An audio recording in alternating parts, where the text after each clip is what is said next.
Hi，大家好，我係 Cathy。咁咧，我嚟咗英國都已經有4年幾嘅時間㗎啦。我呢幾日開始回想翻起我呢幾年嘅英國生活咧，就發現原來自己對比起以前喺香港嘅時候咧，我生活習慣上邊原來都有起咗好多唔同嘅變化嘅。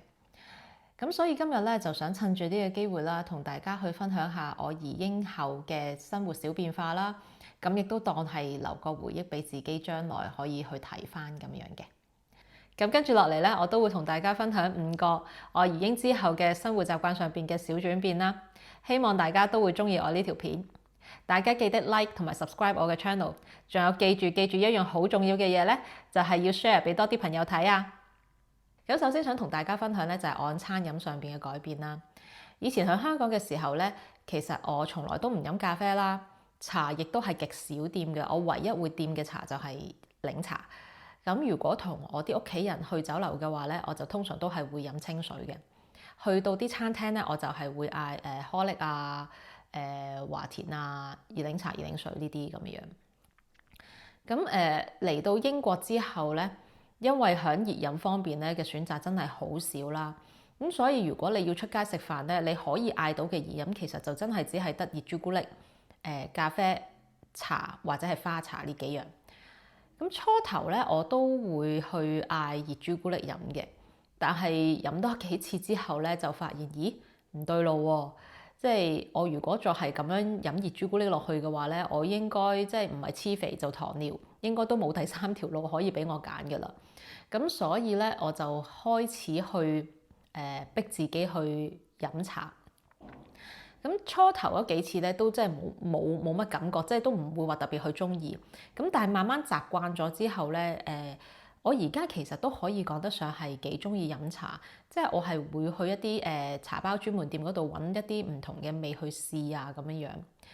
咁同埋一樣嘢就係因為我都知道好多香港人唔中意飲英式茶嘅原因就係覺得好似奶水咁樣淡而無味。咁呢一樣嘢咧，對於我嚟講咧，又唔係一個問題嚟嘅，因為我本身飲茶嗰啲咧，我係唔會加奶，咁所以咧，我係唔會有呢個奶水嘅問題啦。我係真係可以飲到個茶香咁樣樣。咁同埋另外一樣嘢咧，就係我都係嚟到英國之後先發現到嘅嘢啦。咁可能係我孤陋寡聞，其實可能喺香港都盛行咗好耐，只不過因為我唔飲茶，所以從來唔知啦。咁就係有一次咧，我去一間 cafe 嘅時候，咁我見到對面台嗰個人咧，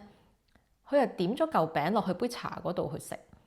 跟住之後咧，我就會覺得好疑惑啦，滿頭問號咁樣。但係我一路喺度望住佢，佢一路都係咁樣點住嚟食喎。咁我好好奇，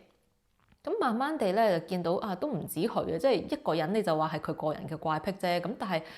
耐唔耐我都見到有人咁樣做嘅時候，就應該唔係即係個人怪癖啦，應該係真係一樣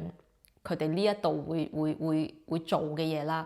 咁所以咧，我又即係出於呢個好奇心，咁我又開始去學佢哋咁樣點個餅乾落去杯茶嗰度。咁第一次食咧，其實都唔慣嘅，即係會覺得腍白白咁樣，即係嚿餅乾直情腍到爛咗落杯茶咁樣，咁有啲咩咁好食咧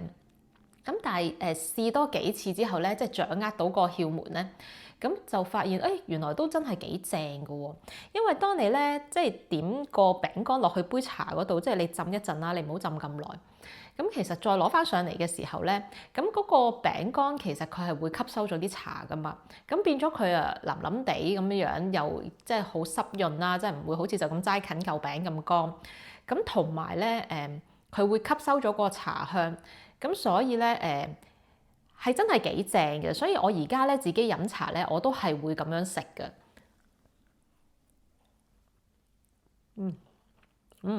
好味。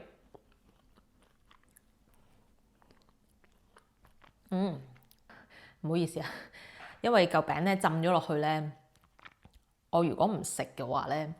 佢就真係會腍白白噶啦。咁所以我就唯有食咗嗰啖先。咁所以其實我而家咧我自己耐唔耐，可能有陣時睇緊電視啊嗰啲啦，我都係會走去沖杯茶，跟住之後就整兩嚿餅，跟住之後就一路睇電視，一路喺度點啲茶食咁樣樣。咁就當零食咁樣。咁同埋你哋都知啦，因為即係喺英國咧，其實佢哋英國本土人佢哋真係好中意飲茶噶嘛，即係基本上佢哋就係有咩事都係會飲茶。有陣時咧，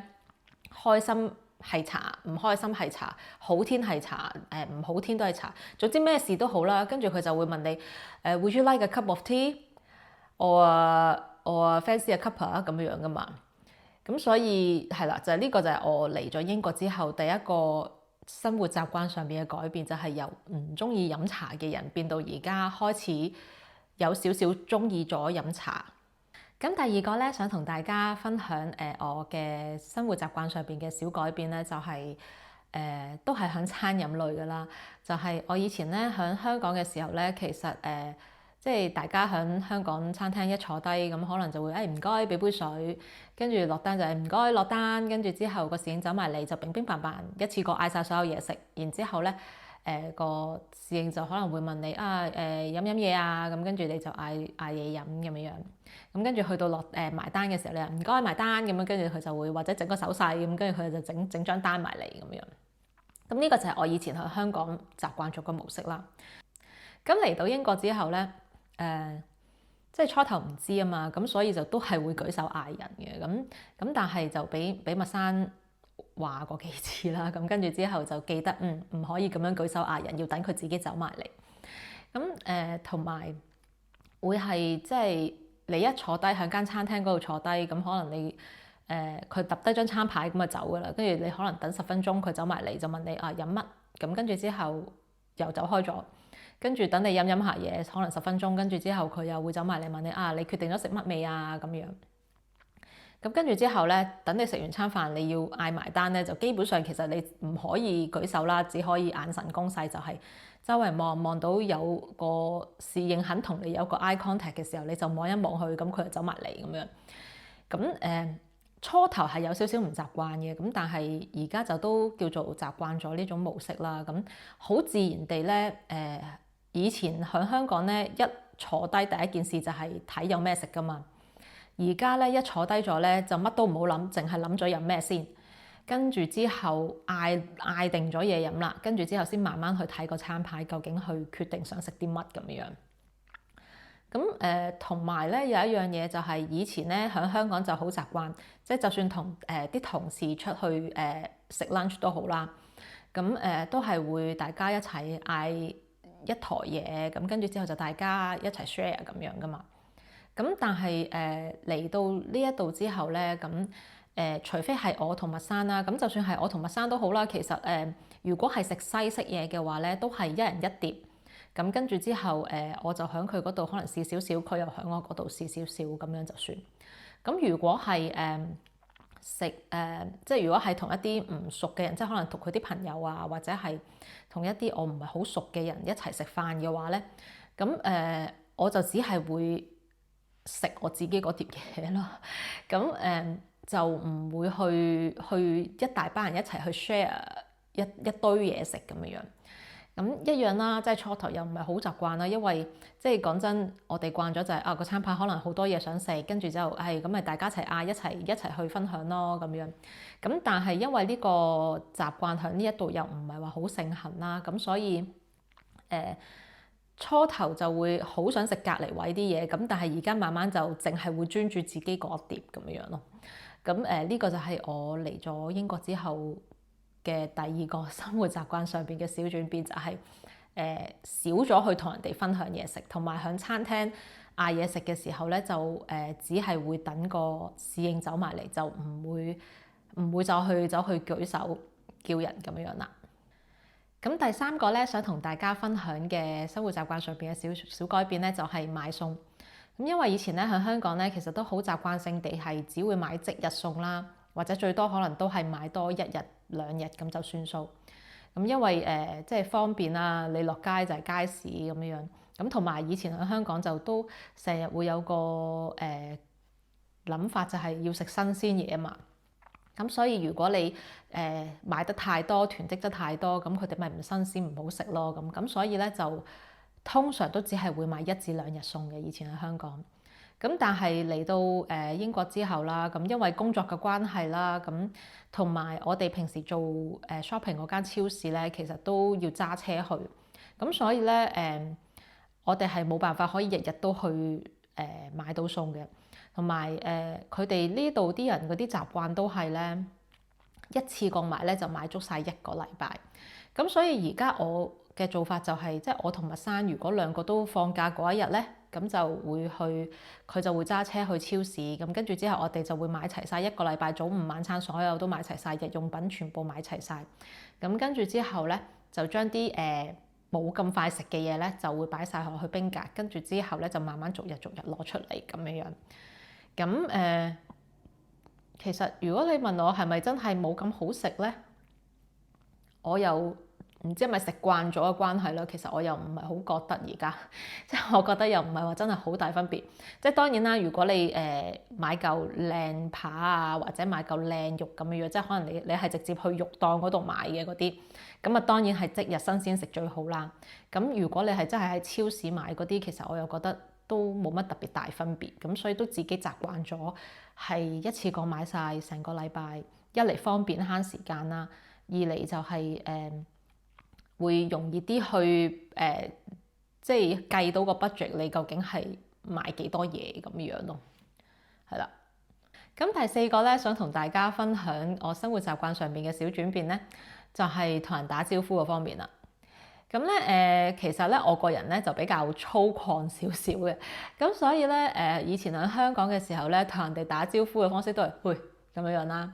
咁如果見到啲同事朝頭早返工，見到同事喂食咗早餐未啊？今日晏晝諗好咗食咩未啊？嗌外賣定出街食啊？咁樣樣啦。咁如果喺街嗰度見到一啲我識嘅人就係喂好耐冇見喎，做咩肥咗嘅？或者喂做咩會咁殘啊？你搞咩嚟啊？呢排唔舒服啊？咁樣即係通常就係咁樣嘅開場白啦。咁但係嚟到呢一度之後，當然就冇可能行呢一招啦，完全行唔通啦。咁我初頭嚟到嘅時候咧，我相信大部分嘅移英港人同我都有同樣嘅經歷嘅。咁就係佢哋本地人咧就好中意一見到面就會同你講 How are you? Are you alright? 咁樣噶嘛。咁初頭咧都有嘗試好認真地答嘅。咁但係咧就會發現咧嗰啲 local 咧係會俾一個黑人問號嘅樣你啦，或者係會有啲就會表現得好唔耐煩啦。或者有啲就係會個樣已經話咗俾你聽，你做咩無端端要講呢啲嘢俾我聽咧？我對你嘅私生活冇興趣，即係成個樣已經係俾晒一個答案你，佢根本對你嘅生活完全冇興趣咁樣樣。咁久而久之，其實即係我就會有一個心諗就係點解你要問我 How are you 咧？其實你對我嘅生活都一啲都冇興趣，你做咩嘢要問我咧？咁樣咁係有一個階段咧。我係帶住一個非常疑惑不解，兼且覺得佢哋係好虛偽咁樣啦。咁跟住之後咧，我就發覺咧，其實佢哋嘅 How are you 啊，或者 Are you alright，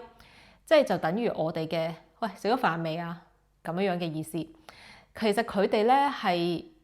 等於同我哋 say 緊 hello 咁樣嘅啫。咁所以咧，即係當有人問你啊 How are you？跟住之後咧，你就好自然地答哦 I'm good, I'm fine, are you alright？ 即係你就只係需要咁樣回翻去咁就 OK 嘅啦，咁就唔需要再去交代。即係如果你係同嗰個人有深交少少，咁可能就會再講落去啦。咁但係如果唔係，就通常都係 Are you alright？ 跟住就大家拜拜，跟住就各行各路咁，通常都係咁。咁而家咧我就習慣咗呢一啲咁樣嘅模式嘅，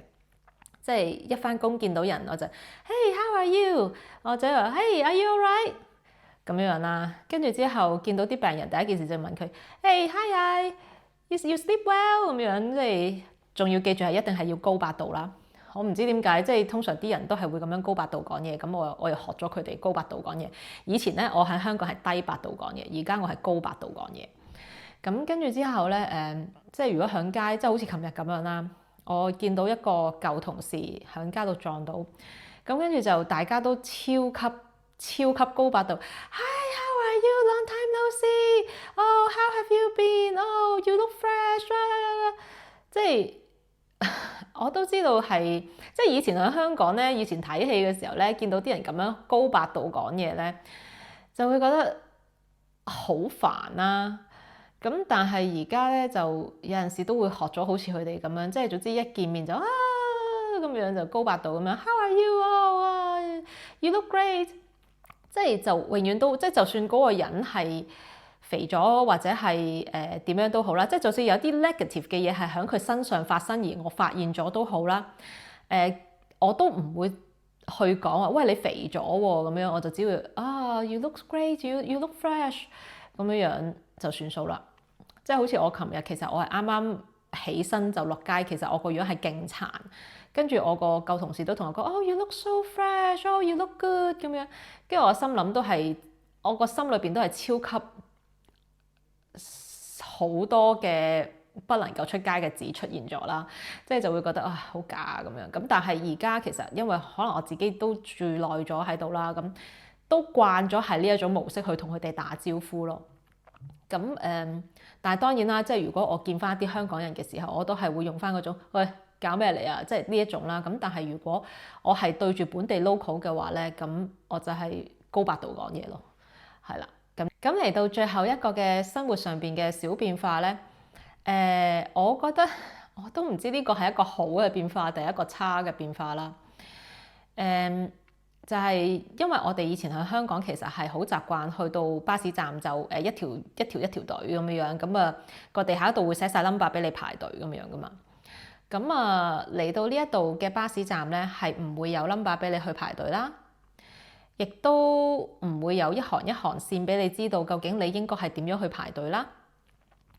咁再繼而就算有人喺度排緊隊都好咧，基本上都有一大紮人係唔排隊，一架車嚟咧就即刻衝上去。咁所以咧，即係我以前其實好習慣排隊嘅喺香港。咁嚟到嘅時候咧，我初頭一見到啲人咁樣唔排隊，成窩咁樣樣，即係就咁就爭先恐後咁樣衝上車咧，其實自己係有啲唔開心，有啲嬲啦，同埋係會有啲唔中意嘅。咁當然而家其實都唔中意啦。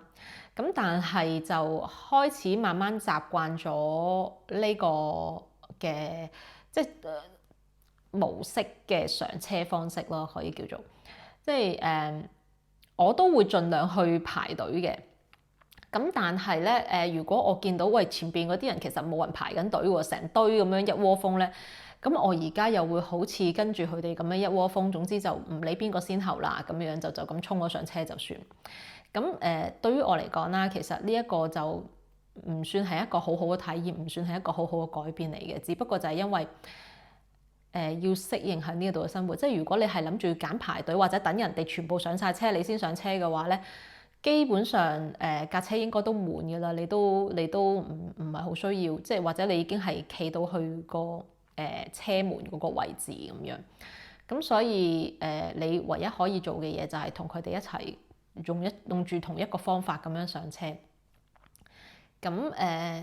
係啦，咁所以呢個就係我叫做嚟咗呢度嘅第5個嘅生活習慣上面嘅小改變啦。咁如果你問我，我覺得呢個唔係一個好嘅改變嚟嘅。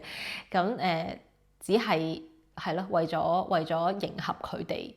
咁佢哋嘅生活方式，咁我又跟住咁樣。咁以上咧就係我所想分享嘅移英之後5個嘅生活習慣上邊嘅小轉變啦。佢哋係好定唔好咧？我覺得除咗係爭上車嗰個真係唔係咁好之外啦，其他嘅其實都真係冇得話好定唔好嘅。咁只不過就係一個新移民嘅角色嚟到一個國家去融入佢哋嘅社會，或者去學佢哋嘅文化嘅一個過程咁樣。咁因為咧，其實我以前喺香港嘅時候啦，其實有一樣嘢我有陣時都唔係話真係咁中意嘅咧，就係一啲外國人啊，或者一啲嘅移民嚟到香港之後，可能佢哋唔係咁中意融入香港文化，或者佢哋唔想去學任何關於香港嘅嘢，但係有要求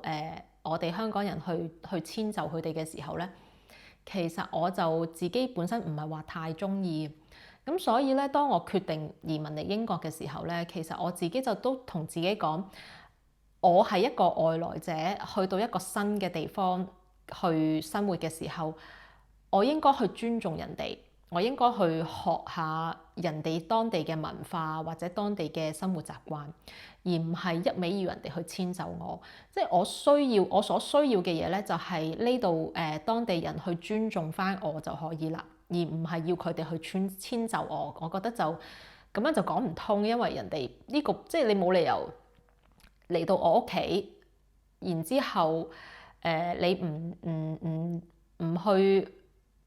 唔去尊重我呢個屋企嘅生活習慣，但係就要我去遷就晒你㗎嘛。咁我覺得咁樣唔係一個啱嘅道理。咁所以當時我未嚟到英國之前，我就已經咁樣同自己講。咁所以呢啲生活習慣嘅上邊嘅小轉變咧，對我嚟講咧，都只不過係一個適應嘅過程嚟。咁今日呢條片咧就嚟到呢度先啦。我相信咧，咁多位嘅移英港人，其實你哋都有好多唔同嘅移英之後嘅生活經歷啦。咁可能都有好多喺生活上邊唔同嘅改變啊，或者係一啲習慣上邊，你覺得可以同大家分享下嘅。咁都希望大家可以喺留言嗰度同我哋去分享下啦。咁大家做一個交流。咁最後啦，咁就記得要 like and share，同埋要記得 subscribe 我嘅 channel 啊。下條片再見，拜拜。